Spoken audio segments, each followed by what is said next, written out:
안녕하십니까 국내 포뮬러1 팬 여러분, 대학생 친구들의 포뮬러1 수다 포뮬러톡에 오신 여러분들을 환영합니다. 환영합니다. 네. 자, 저희가 일단은 굉장히 오랜만에 보는 것 같은데 네. 이제 아무래도 이제 종강을 하고 왔기 때문이겠죠? 그렇죠. 이 기말고사가 드디어 끝났다라는 거고, 저희가 사실 기말 때도 캐나다 그랑프리가 어쩌다 보니 딱 기말 시즌에 이제 결주 있어가지고 네. 정말 힘들게 보고 새벽에 또 그렇게 방송을 했었는데, 걸쳐 있는 정도도 아닙니다. 그냥 딱 그 일요일 끝나고 월요일 넘어가는 새벽. 그쵸?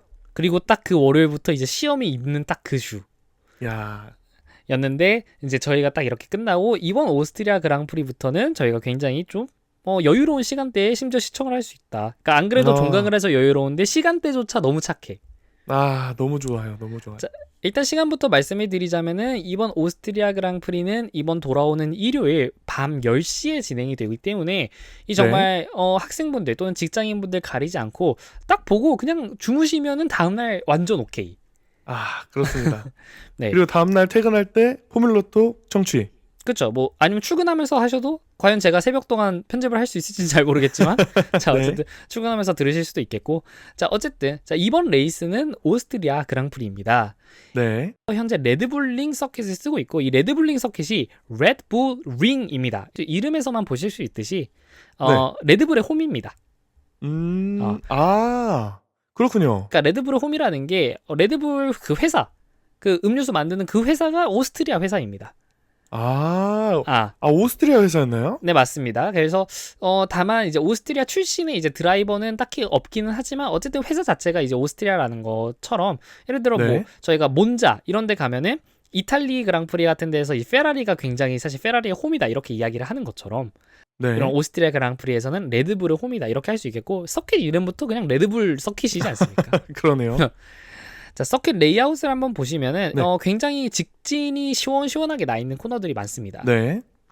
총 10개의 코너를 갖고 있는데, 물론 이번 코너가 사실상 코너라고 부르기 힘들 정도의 완만한 직선 구간이에요. 사실 심지어 다른 레이싱 카테고리에서 레드불링을 쓰기도 하는데, 다른 데에서는 애초에 이 포뮬러 1의 이번 코너를 코너로 안 치고 9개의 코너를 갖고 있다라고 하는 레이싱들도 있습니다. 근데 포뮬러 1은 이 완만한 이 두 번째 코너를 이번 코너라고 명명을 해서 총 10개의 코너. 그래서 안 그래도 코너 개수가 작은데 실제로 정말 코너링을 열심히 해야 되는 코너는 더 적어. 뭐 정말 이제 모나코 이런 데처럼 막 코너가 15개, 16개 이런 서킷들도 많은데, 그에 반해 이제 굉장히 직진성이 중요한 서킷이라고 볼 수 있고, 서킷의 총 80%를 풀스로틀로 땡기는 서킷입니다. 야. 사실 굉장히 스피디한 그런 서킷이라고 볼 수 있겠고, DRS 존도 3개나 있다. 굉장히 좀 그 호흡이 좀 빠른 레이스가 될 것 같습니다. 맞습니다. 게다가 이 트랙 레코드도 1분 2초대이기 때문에 이 랩타임이 평균 한 65초 요 정도가 됩니다. 그렇기 때문에 이 다른 레이스 막 한 번 도는데 막 1분 40초, 1분 30초 이런 데들보다 템포가 굉장히 빠를 수밖에 없다. 다만 서킷이 그럼 직진만 하면 되지 않느냐 이렇게 보일 수도 있지만, 참 어려운 게 이 고도 변화가 굉장히 큽니다. 서킷이 이 산에 위치를 하고 있거든요. 오르막 내리막이 있군요. 네, 총 고도 변화가 63.5m나 됩니다. 63.5m면 대단한 수치입니다. 거의 뭐 한 건물 거의 한 몇십 층짜리 이 높이를 왔다 갔다 한 랩을 돌면서 그렇게 오르막 내리막을 계속 반복한다라고 볼 수 있겠죠. 저 들으면서 깜짝 놀란 게, 이 아파트 기준으로 보통 층고 하나를 3m로 잡으니까 21층 정도라고 할 수 있거든요. 제가 사실 이전에 정말 어릴 때 19층에 살아본 적이 있었거든요. 저는 지금 20층을 살고 있습니다. 그럼 딱 이제 지금 폴씨가 사는 딱 그 정도 레벨에서 바닥까지의 고도를 차로 한 서킷을 돌 때마다 매번 오르락 내리락 한다고 보시면 됩니다. 이거 말도 안 되는데요. 그만큼 그러고, 이제 코너들을 돌 때 그렇다 보니까 Z축까지 고려해야 되기 때문에 스핀도 굉장히 자주 나는 서킷이라고 할 수 있고, 특히나 이제 스타트를 하고 섹터 1을 이제 산을 오르는 것처럼 쭉 올라가다가 섹터 2에서 내려오면서 코너링을 좀 많이 하게 되는데, 안 그래도 빠른데 내리막에서 브레이킹을 하다 보니까 이 섬세한 브레이킹이 없다면 휠락이 많이 날 수밖에 없는 그런 구조를 갖고 있습니다. 미끄러질 수 있습니다. 그러다 보니까 직진성을 위해서 이 다운포스를 조금 줄이게 된다. 그러면은 아무래도 이 내려오는 코너들에서의 위험도가 조금 증가를 할 수밖에 없고요. 만약에 다운포스 세팅을 조금 더 높게 가져간다라고 한다면 이 정말 많은 DRS 존과 이런 직진 구간들에서 약간 약세를 보일 수밖에 없고, 그렇기 때문에 이 팀들이 정말 세팅에 있어서 정말 세밀하게 만져야 되는 그런 서킷이 아닐까라고 생각을 하고, 네. 이렇게 직선이 좀 많은 서킷이다 보니 코너링을 할 때 이 횡방향의 타이어 부하보다 제동과 급가속에서 나오는 타이어 디그레데이션이 조금 더 심한 편입니다. 네. 이제 그러다 보니까 이제 물론 가끔 원스탑을 가져가는 선수들도 있기는 하지만 이제 통상적으로는 소프트 타이어를 포함한 투스탑을 가져가는 경우가 많습니다. 아무래도 타이어 손상이 그만큼 있겠다는 뜻이겠죠. 그렇죠. 자, 레드불링의 역사는 이제 굉장히 오래됐는데, 사실 뭐 네. 레드불링보다는 오스트리아 그랑프리가 굉장히 오래됐죠. 1957년에 오스트리아에서 공군 기지를 활용해 가지고 젤트베그 공군 기지 서킷을 건설을 했습니다. 그러나 네. 이제 처음에 이제 이 서킷을 건설을 했다가 굉장히 레이싱에 좀 노면이 부적합하다, 이런 이야기가 계속 제기가 되어서 결국 도로 맞은편에, 그러니까 원래 있었던 이 공군기지 맞은편 비탈길에다가 새로 서킷을 건설하게 되는데, 이것이 현재 레드불링입니다. 네. 그래서 이때가 1969년, 그때 당시의 이름은 웨스터라이힝. 자, 이름이 힘든데 웨스터라이히링, 웨스터라이히링, 그러니까 링이야, 링. 이 한 가지 한 바퀴 링이고 웨스터라이히 링인 거고. 네. 그래서 이제 1970년부터 1987년까지 오스트리아 그랑프리를 이 서킷에서 했었는데, 그때 당시 레이아웃은 서킷이 훨씬 더 길었습니다. 현재 레드불링보다. 네. 그리고 굉장히 둥글둥글한 편이었고, 그러다 보니까 이때도 당시 굉장히 고속 서킷이었어요. 그러니까 굉장히 빨리빨리 달리는 서킷이 워낙에 둥글둥글하고, 사실 이름이 링이잖아. 네. 그만큼 급 코너들이 많이 없어. 정말 빠르게 돌아가는 코너들이 너무 많았기 때문에, 그래서 네. 안전 문제가 정말 꾸준히 제기가 되었습니다. 아하. 그러니까 왜냐면 서킷이 너무 빨라서. 무슨 일이 있었냐? 1975년에는 네. 마크 도너휴 선수가 타이어 파열로 차량에 사고가 나면서 오스트리아 이 그랑프리에서 사망을 했고요. 네. 1987년 같은 경우에는 스테판 요한슨 선수가 프랙티스 도중에 트랙에 사슴이 난입을 했습니다. 사슴이요. 네, 사슴이 들어와서 사슴과 네. 충돌하는 사고가 있었기도 했고요. 아이고야. 네. 그리고 같은 이제 1987년 오스트리아 그랑프리 레이스에서는 네. 스타트 구간에서 충돌 사고가 계속해서 발생해가지고 레이스를 3번이나 재시작하기도 했습니다. 아하. 자, 그래서 이렇듯 안전 문제가 제기되어 오스트리아 그랑프리는 10여 년간 중단이 되었다가 2003년에 이제 형태를 완전히 개조를 하고 현재 이제 형태를 갖춰서 오스트리아의 이동통신사인 A1의 스폰서십을 받아서 A1 링이라는 이름으로 바꾸어서 1997년부터 2003년까지 다시 오스트리아 그랑프리를 열었는데, 이때 당시 이 정말 긴 레이스를 현재 레이아웃으로 줄였던 이 설계자가 과연 누구냐? 바로 헤르만 틸케입니다. 이 포뮬러 1 이 설계의 약간 권위자라고 할 수 있는 분이 이 헤르만 틸케 선수, 헤르만 틸케고 실제로 선수였습니다. 옛날에는 실제로 모터스포츠 드라이버기도 했고 포뮬러 1 드라이버는 아니었습니다만, 네, 옛날엔 드라이버였다가 지금은 이제 설계사가 되신 분인데, 그의 이 포뮬러 1 서킷 설계 경력의 스타트가 바로 이 A1 링이었다. 지금의 레드불 링이었다. 즉 이 헤르만 틸케 선수라고 하는데 헤르만 틸케 이분이 지금까지 건설한 서킷 중에 좀 대표적인 것들이 바레인 서킷, 네. 중국의 상하이 서킷, 네. 스페인의 카탈루냐 서킷, 그리고 심지어 이제 2010년대에 있었던 영암의 코리아 서킷도 틸케가 이제 디자인을 했고요. 아제르바이잔의 바쿠 서킷 등등도 전부 했고, 게다가 이제 최근에 국내 포뮬러 1 팬 여러분들이 이 틸케라는 이름을 아무래도 한 번쯤 들어보셨을 법한 게 뭐냐면, 지금 현재 인천 그랑프리의 타당성 검사를 위해서 이 서킷 건설 용역을 맡은 업체도 틸케입니다. 그러면 이 용역을 맡았다는 건 지금 어느 정도 좀 실현 가능성이 좀 높아진 거 아닐까요? 사실 이제 제가 뭐 그런 절차를 하나하나 다 알지는 못합니다만, 네. 이제 이 말이 나오는 걸 보면 이제 타당성 검사를 위한 용역이기 때문에, 그러니까 지금 이제 틸케가 가져오는 서킷 레이아웃과 이런 설계도들을 같이 낸 다음에 그거를 통해서 이제 타당성 검사가 검증이 되면은 그 이후에 이제 예산이 편성이 되고 그 이후에 추진이 되는 뭐 이런 프로세스가 아닐까 저는 생각을 합니다. 뭐 이제 틀릴 수도 있습니다. 방금 건 이제 그런 것들 관해서는 잘 모르기 때문에, 네. 어쨌든 굉장히 아직 초기 단계라고 할 수 있겠지만은, 네. 적어도 이제 인천 입장에서는 틸케한테 이 서킷의 설계를 맡겼다는 것은 어쨌든 허투루 할 생각은 없다. 정말 진지하게 서킷을 만들어보고 어쨌든 추진해볼 의향이 있다. 이렇게 좀 볼 수 있을 것 같습니다. 그렇습니다. 충분히 근거 있습니다. 네. 자, 그렇게 되고 2004년부터는 이제 포뮬러 1과의 재계약에 실패를 하면서 모터스포츠 유치를 하지 못하면서 굉장히 좀 방치되고 있었어요. 그러다가 다시 F1 그랑프리를 개최하게 되는데 이때 당시에 이 서킷을 사들인 게 바로 레드불입니다.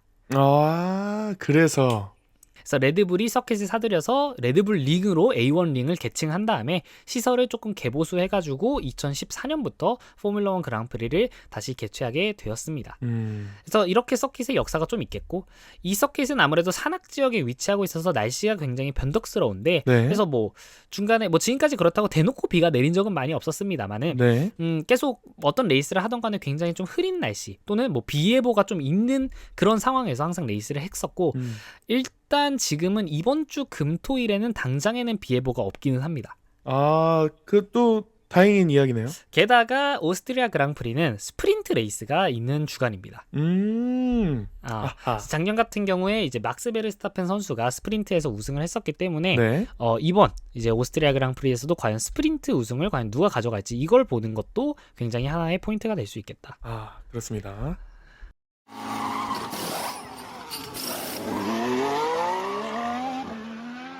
자, 최근에 레드불링에서 성적을 한번 보도록 하겠습니다. 자, 아무래도 서킷 자체가 레드불의 홈인 만큼 레드불의 강세를 좀 볼 수 있을 텐데요. 네. 근데 사실 굳이 그렇게 말씀을 안 드려도 사실 최근 몇 년간 그냥 모든 서킷에서 레드불이 강세였기 때문에 굳이 레드불링이라고 레드불이 특별히 강했다라기보다는 그냥 레드불이 항상 강했죠. 그렇죠. 자, 어쨌든 네. 자, 베르스타펜은 현재 지금 이제 2018년 2019년, 2021년, 2023년까지 해서 레드불링에서 4회 우승을 차지를 하면서 네. 2014년 이제 레드불링 개칭 이후에 서킷 최다 우승 기록을 보유하고 있습니다.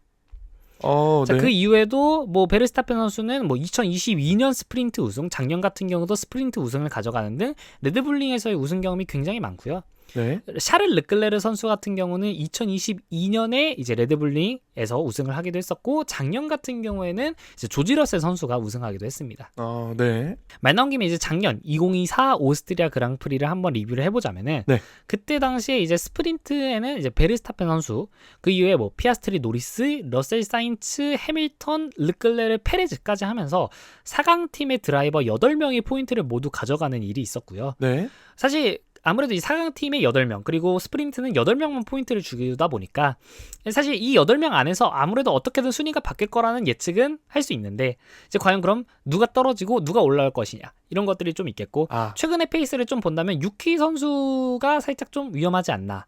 대신 그 자리에 조금 아무래도 아이작 하자르 또는 뭐 페르난도 알론소, 이런 선수들이 올라올 수 있지 않나. 충분히 그럴 수 있을 것 같습니다.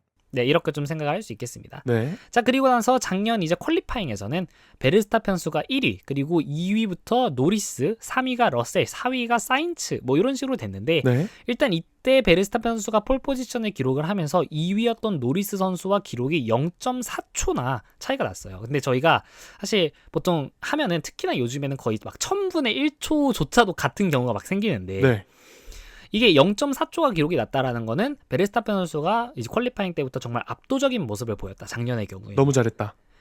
이렇게 볼 수 있었고, 다만 작년 오스트리아 퀄리파잉에서는 이제 유키 선수와 관련된 이슈가 하나 있었는데, 네. 퀄리파잉 세션 1에서 피트레인에서 줄을 서던 도중에 차가 앞으로 끼어들자 이 유키 선수가 These guys are 약간 These guys are be retarded라는 표현을 썼습니다. 근데 이 retarded라는 표현이 영미권에서 장애인을 비하하는 단어거든요. 약간 굳이 이제 한글로 번역을 하자면 약간 덜 떨어진, 어딘가가 모자란 이런 이야기인데, 네. 그러다 보니까 조금 논란이 됐고, 다만 유키는 영미권 사람이 아니기 때문에 단어의 그런 뜻을 정확히 모른 채 그냥 대충 욕설이니까 이야기를 했다, 이렇게 해명을 했었고, 실제로 이 부분이 좀 참작이 되어서 중대한 징계는 안 나왔으나 유키 선수에게는 4만 유로의 벌금이 매겨졌습니다. 이건 이제 한화로 약 6천만 원 정도의 벌금이 이제 매겨졌다고 볼 수 있겠죠. 네, 말을 잘해야 됩니다. 그죠. 말 한 번 잘못해서 이제 앵간한 직장인들의 거의 뭐 한 2년 연봉을 그냥 날려버렸다고 할 수 있겠고. 네. 자, 그리고 레이스 결과는 1위부터 러셀 선수가 우승을 했고요. 네. 2위가 피아스트리, 3위가 사인츠, 이렇게 들어왔는데, 네. 그럼 이제 1, 2위였던 베르스타펜과 노리스가 어디로 갔나 하니, 자, 시작부터 베르스타펜과 노리스는 1, 2위를 굉장히 평화롭게 순위를 지키면서 이 베르스타펜이 간격을 정말 착실하게 벌려나가고 있었단 말이죠. 네. 자, 근데 베르스타펜이 52랩째 피트스탑을 하는 과정에서 피트크루가 이제 타이어를 못 빼면서 피트스탑이 6.5초가 찍혀. 아이고, 거의 뭐 3배 넘게 가버렸습니다. 그쵸. 그러면서 랜도 노리스와의 격차가 확 잡혀버리면서 이때부터 배틀이 펼쳐졌고, 그때부터 막 노리스가 DRS도 다 열고 하면서 베르스타펜이 온몸 비틀기 하면서 막으면서 이러고 있다가 결국 네. 64랩째 노리스와 베르스타펜이 충돌하면서 두 드라이버 모두 타이어 펑처가 났고, 피트로 들어오긴 했으나 노리스 선수는 리타이어, 베르스타펜은 5위까지 떨어지게 되었습니다. 게다가 10초 페널티까지 받았고요. 이때 그러다 보니까 1, 2위가 이렇게 사고를 내주니까 3위를 꾸준히 지키고 있던 러셀 선수가 선두를 가져갔고 이대로 우승을 네. 했습니다. 자, 그래서 최근에 이제 또 보면은 이 F1 밈 같은 걸 보시면은 러셀 선수의 이미지가 굉장히 안정적인 드라이빙을 하면서 앞에 드라이버들이 사고를 내기를 기다리는 약간 그런 이미지의 밈 같은 것들이 계속 나오거든요. 아, 하이에나처럼요. 그죠? 이게 아무래도 이제 작년에 오스트리아에서 생겨난 그 이미지가 아닐까라고 저는 생각을 합니다. 1, 2위였던 베르스타펜과 노리스가 지들끼리 알아서 사고가 나서 끝나니까 3위였던 러셀이 뽕 하고 1위로, 심지어 거의 레이스 막바지였거든요. 그러니까 그렇죠. 휘바람 불며. 진짜 기대도 안 하고 있다가 갑자기 하고서 몇 랩 달리고 우승 이렇게 돼버렸기 때문에 자, 그래서 이때 러셀 우승이 2022년 브라질 그랑프리 이후 이제 자신의 두 번째 우승이었고, 2023 시즌에 메르세데스가 우승이 단 한 번도 없었거든요. 네. 그래서 2023 시즌 그리고 2024 시즌에서도 첫 번째 우승이었기 때문에 거의 1년 반 만에 메르세데스의 우승이었습니다. 야, 축하드립니다. 이렇게 이야기가 좀 될 수 있겠고, 생각보다 러셀 선수가 우승을 막 엄청 하는 타입이 또 아니에요.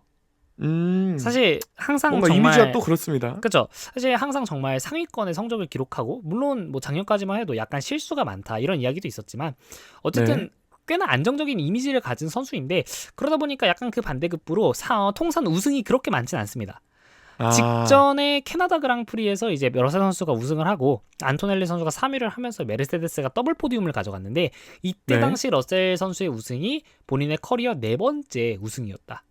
그래서 생각보다 안 그래 러셀, 보이는데. 맞습니다. 그래서 피아스트리 선수 같은 경우는 이번 시즌 들어서 벌써 이미 5번이나 우승을 했거든요.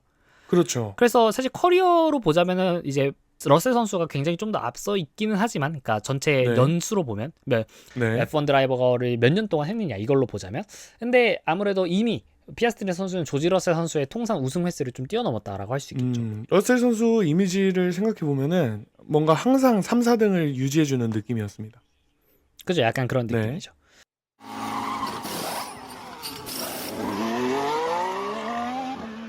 자, 그래서 이번 그랑프리를 앞두고 지금 현재 컨스트럭터 순위를 보자면 지금 시즌의 한 3분의 1이 조금 넘은 이 상황에 맥라렌이 지금 현재 374포인트로 굉장히 압도적인 1위를 달리고 있고, 네. 가장 재밌는 건 아무래도 지금 2위 싸움입니다. 2위인 메르세데스가 199포인트로 2위, 네. 3위인 페라리가 183포인트로 16포인트 차이, 그리고 밑에 4위인 레드불이 162포인트로 3위인 페라리와 21포인트 차이거든요. 그렇게 크지 않습니다. 네, 그렇기 때문에 정말 이번 레이스 또 한 번으로 인해서 2위와 3위와 4위 이것들이 또 어떻게 바뀔지, 그런 것들을 좀 저희가 볼 수 있겠고, 네. 뭐 팀별로 보자면 맥라렌 같은 경우에는 지난 캐나다 그랑프리에서 팀메이트 간의 충돌로 인해서 좀 간담이 서늘해졌지만 어쨌든 팀을 좀 잘 추스르는 그런 방향으로 좀 나가고 있는 것 같고, 네.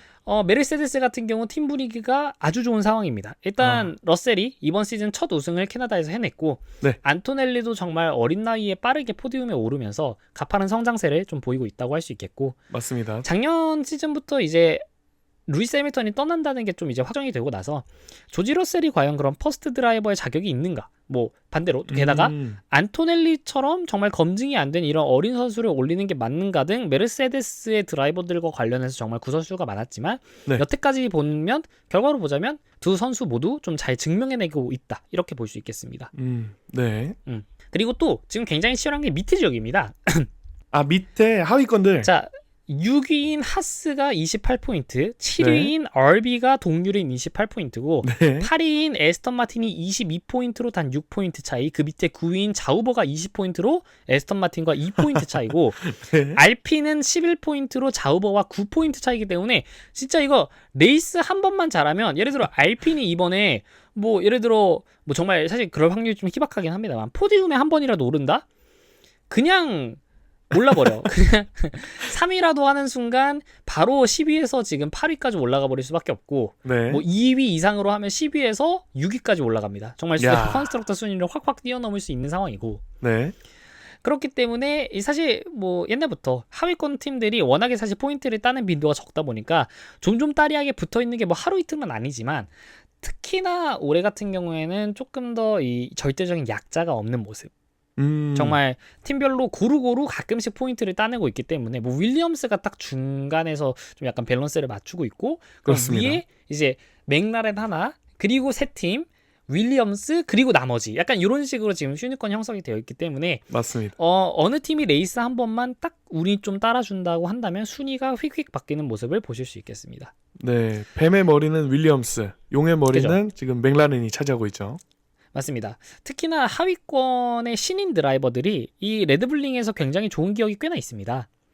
네. 이 하스의 올리버 베어만 선수의 경우 2024 시즌 F2 포뮬러 2 스프린트 우승 경험이 이 레드불링에서 있었고요. 네. 가브리엘 보톨레토 선수는 2023년 포뮬러 3, 2024년 포뮬러 2에서 레드불링에서 우승을 가져갔습니다.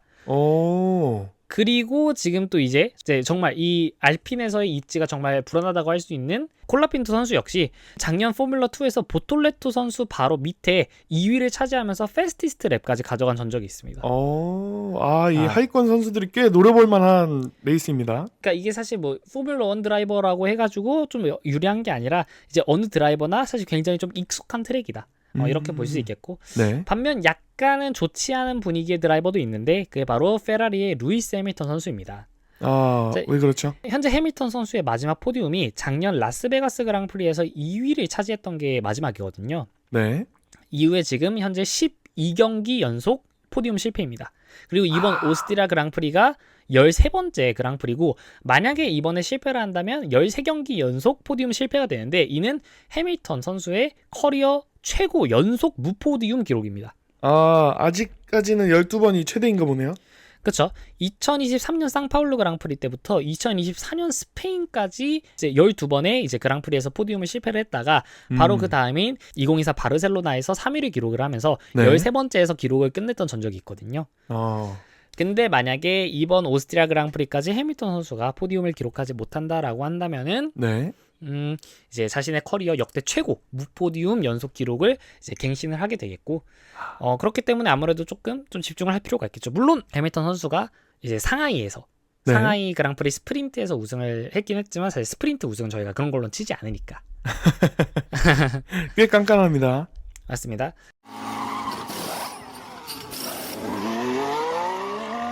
자, 그래서 이번 오스트리아 그랑프리를 앞두고 할 수 있는 뷰포인트 첫 번째는 메르세데스입니다. 메르세데스 같은 경우 현재 당연히 아까도 말씀드렸던 것처럼 네. 굉장히 팀이 지금 분위기가 좋다. 게다가 키미 안토넬리 선수가 고등학교를 졸업을 했다. 이제 학업을 떨쳐낸 키미 안토넬리의 모습은 과연 어떠할지.